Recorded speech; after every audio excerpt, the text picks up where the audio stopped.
فاهمين؟ فاللي انا عايزه اقوله لكم ان انتوا تحطوا الهدف المناسب معاكم انتوا، المناسب مع حياتكم مع ظروفكم، مش عشان الناس حطاه او ايا كان. فاهميني؟ كيف الحال؟ ويلكم باك في فيديو جديد. فالنهارده هنتكلم عن فيديو مهم جدا، طبعا اكيد كلكم مستنيينه. فالفيديو النهارده هنكون بنتكلم عن ازاي نحط اهداف صح للسنه الجديده، استكمالا للفيديو بتاع ازاي تستغلي 3 شهور الاخرانيين من السنه، واللي انا شخصيا عملته ولاي حد عمله. عايزه اقول له برافو عليك، انا فخوره بيك جدا، لان انت هتبدا السنه الجديده ببدايه مختلفه. طيب طبعا الناس اللي استغلت وقتها صح وشافت الفيديو اللي انا كنت منزلاه، واللي لسه ما شافوش الفيديو فركزوا معايا النهارده لان مفيش وقت طبعا، ابقوا شوفوه بقى السنه الجايه مش مشكله. هنكمل على الفيديو. طيب انت كشخص استغليت ال3 شهور اللي فاتوا وحطيت فعلا اهداف زي ما احنا عملنا مع بعض، التزمت بيها فعلا، اقدر اقولك ان انت سخنت كويس للسنه واستعديت ليها بافضل شكل. فهنتكلم النهارده بقى عن ازاي نحط اهداف للسنه الجديده بشكل صحيح.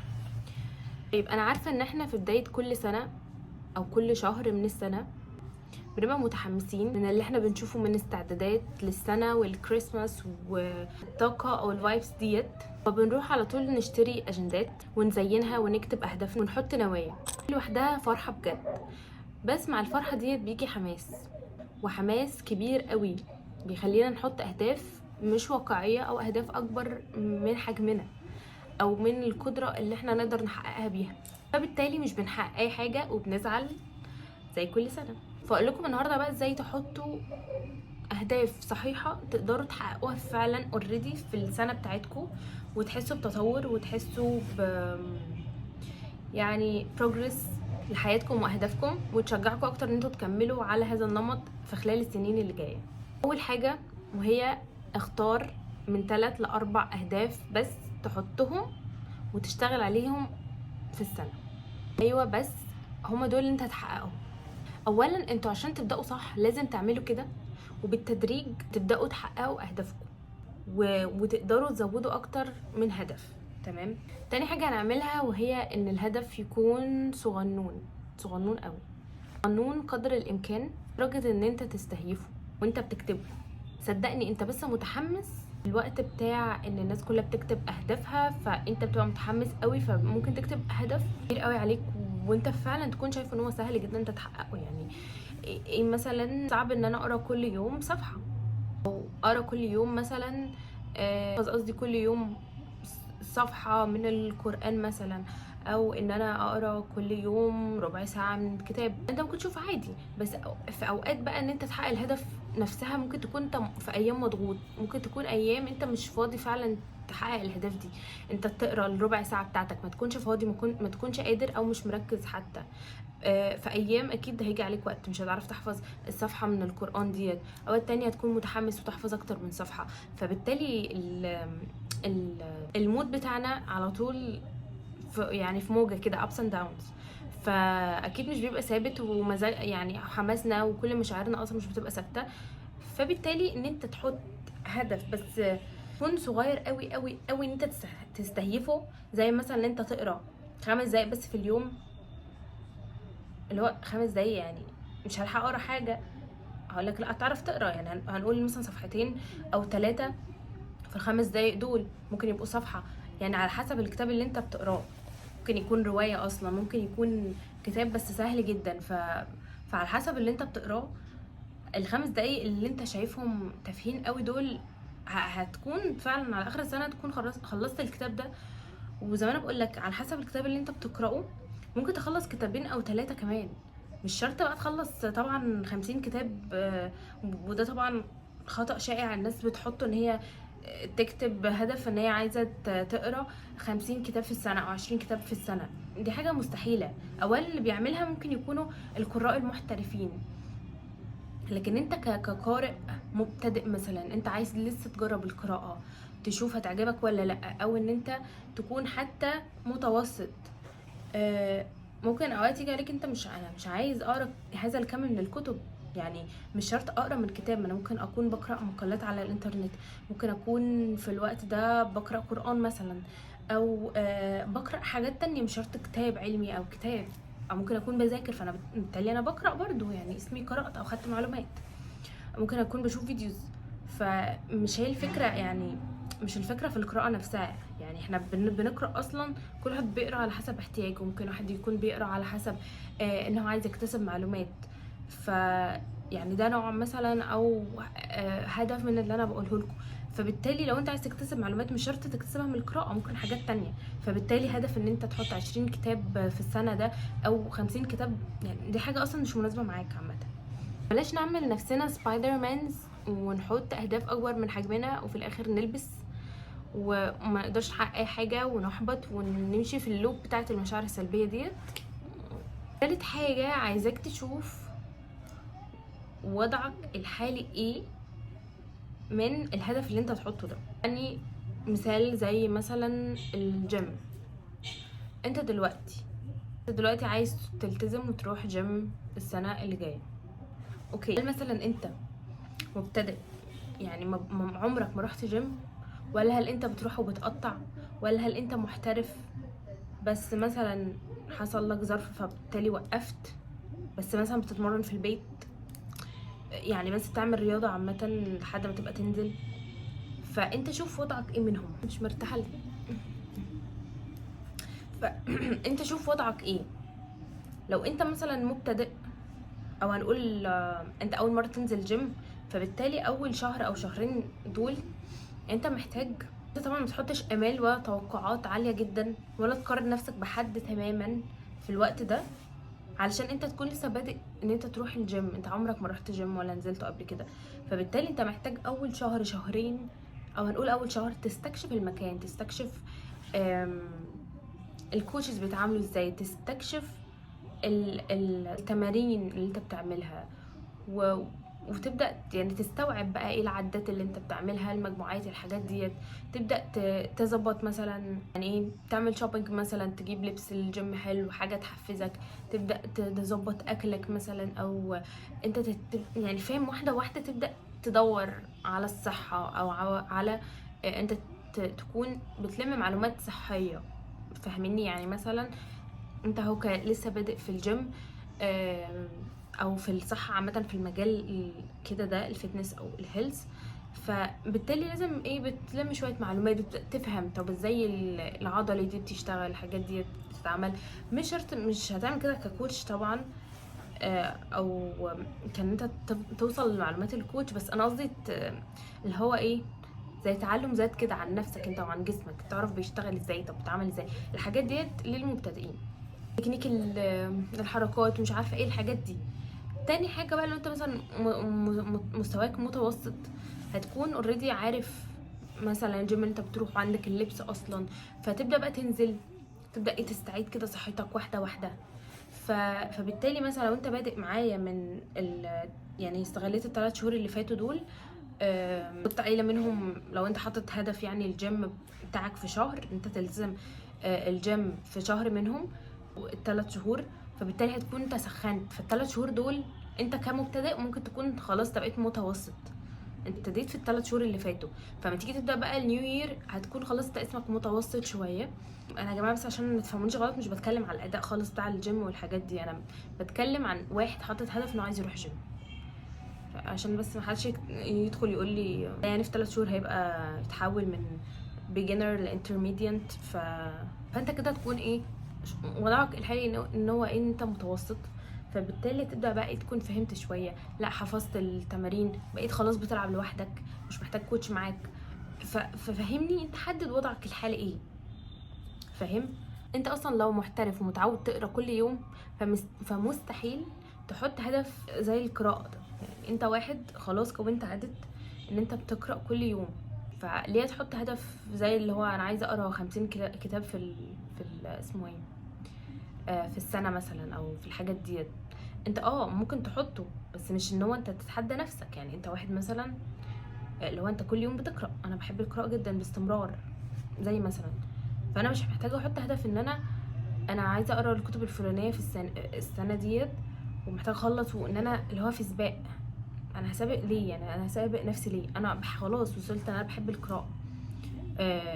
بقرا كل يوم، مش دايما، بس انا بقرا عشان استفاد في معلومات عايزه اتعلمها، او انا مثلا زهقانه فعايزه اقرا روايه او حاجه، فبالتالي بقراها كل يوم 3 ل4 مرات في الاسبوع. فعلى حسب، يعني انا حره، مثلا انا مش عايزه احط الهدف زي ده. فانا قصدي ان انت كهدف قراءه او اي هدف، مش عشان الناس بتعمل كده فانت عايز تعمل كده، لا، انت شوف المناسب ليك. يعني انا كنت في الاول بحط برضو هدف زي القراءه ده، اللي هو انا اصلا ما عدتش محتاجاه او مش مناسبني، ان انا بحط كل سنه اقول ان انا برضو انا عايزه الهدف ده ان انا احققه. ممكن اكون انا فعلا حققته، بس بحط بقى ايه، كنت بعمل غلطات ديت برضو زمان. بحط مثلا 10 كتب في السنه، قلت طب خلاص دي حاجه قليله 10 كتب، طب انا برضو ليه اجبر نفسي ان انا اقرا 10 كتب في السنه؟ طب ما انا ممكن اقرا كتابين واطلع بيهم باستفاده جوهريه، واقدر اطبق ده في حياتي وتعمل لي نقله حقيقيه في حياتي. وانا لازم اقرا ال10 كتب مثلا، او احس ان انا فشلت عشان قريت كتابين بس هم دول اللي نقلوني؟ لا، ما عدتش بشوفها بقى انا كده. يعني مش فكره كم معلومات، هي فكره التطبيق نفسه. فبقيت انا عن نفسي يعني هاديه شويه في حته ان انا المعلومه اللي بكتسبها، يعني ما عدتش بحاول، يعني ما عدتش اي فيديو اشوفه او عاوزه اتفرج عليه احس ان انا حاجه ناقصاني لو انا ما شفتوش، او اي بوست اقراه او اي كتاب اشوفه فانبهر بيه فاقول لا يلا عايزه اقراه. لو انا عايزه اقراه هقراه، بس مش عشان الناس بتقراه وبتقول حلو بقى وبتاع فاروح اقول خلاص اقراه. ف فهميني، انا قصدي عايزاكم تشوفوا المناسب ليكم.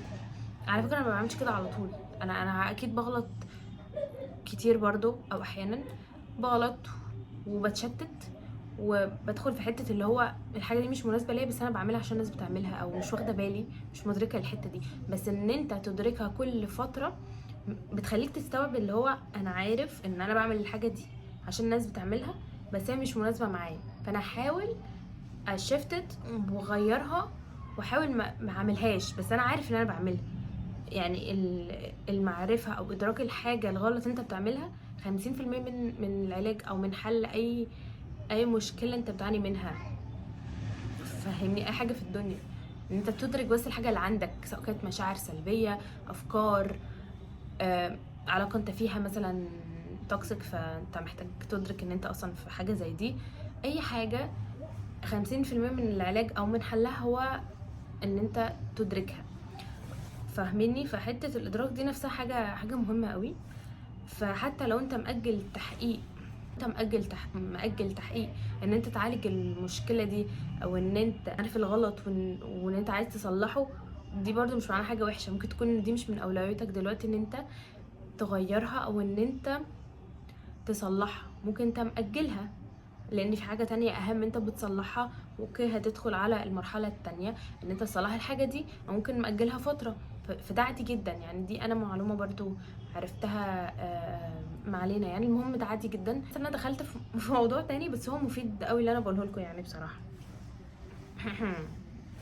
الفلو بس حصل في الفيديو. انا بحب قوي الفيديوهات بتاعتي اللي يبقى فيها قدر عالي من الفلو، عشان بجد يعني الفلو بينزل معلومات بالنسبه لي انا كنوز. يعني انا اصلا مع نفسي لما بقعد اتكلم كده، ممكن اقعد اتكلم في موضوع كده مع نفسي وتلاقي بقى خلاص الفلو حاصل، اقعد بقى اقول حاجات يا اما بسجلها عندي يا اما بدونها او كده. لو انتوا برضو يعني من نوع الناس اللي هي المبدعه الفنانه اللي بيقعد يجيلها فلو كده في دماغها ومش عارفه ازاي تستغل الحاجه دي، او ازاي تدون او تلقط الافكار اللي بتجيلها بسرعه ديت، عرفوني تحت ضروري عشان اعمل لكم فيديو مخصوص عن الموضوع ده واقول لكم ازاي انا بتعامل معاه. وهسجله عندي على فكره، هسجله عندي كايديا لازم تتحول لفيديو. بس لو انتوا يعني ايه كتبتوا يعني كومنتس ان انتوا عايزين فعلا الفيديو ده، اوكي. وطبعا على اي حال سواء كنتوا كتبتوا او لا فانا كده كده هعمله، بس يا رب افتكره. بس المهم تعالوا نكمل. فاهمين؟ فاللي انا عايزه اقوله لكم ان انتوا تحطوا الهدف المناسب معاكم انتوا، المناسب مع حياتكم مع ظروفكم، مش عشان الناس حطاه او ايا كان، فاهميني؟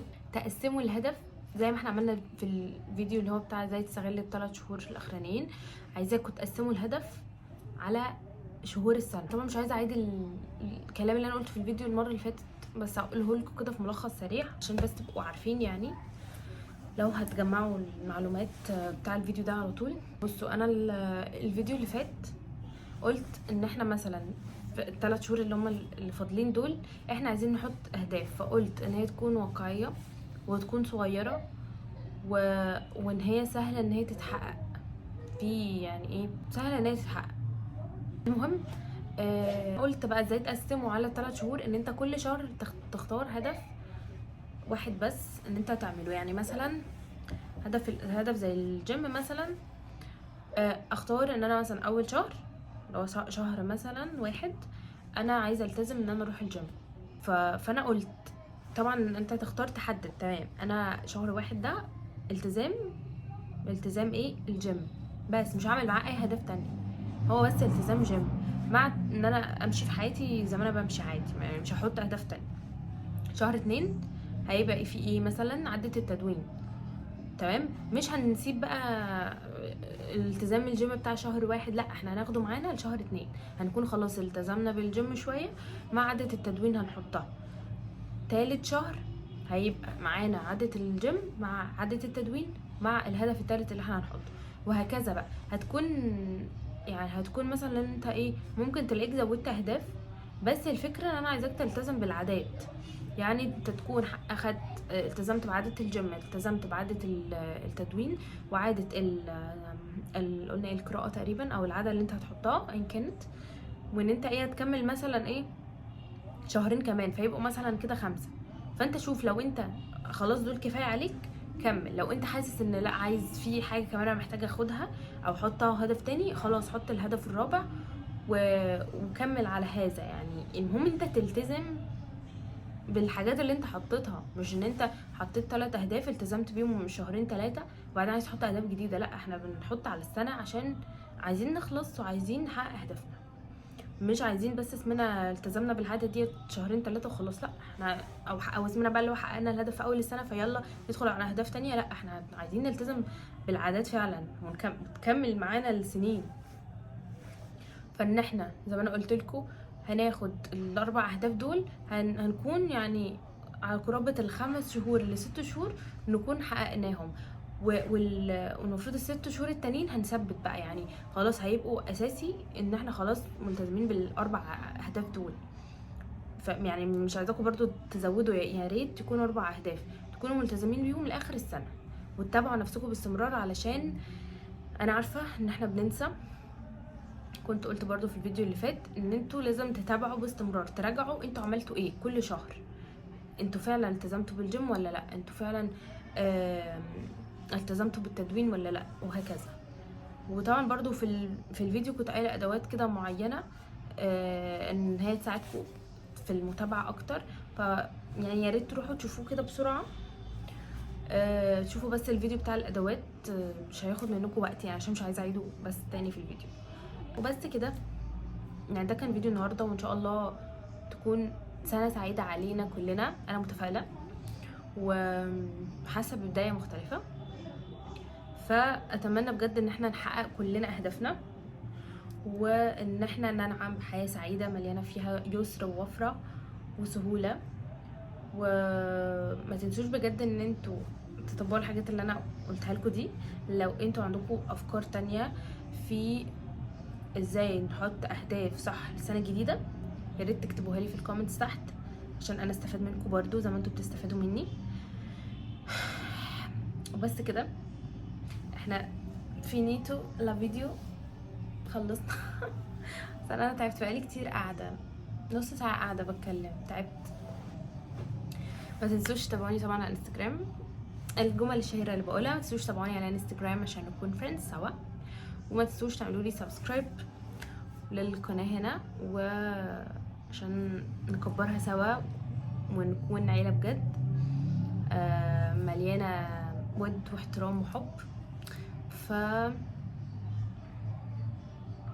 بس كده بصراحه، مش عايزه اقول حاجه تاني. لايك، شير، الكومنتس الحلوه بتاعتكم. ف فبس كده، وتشاو تشاو.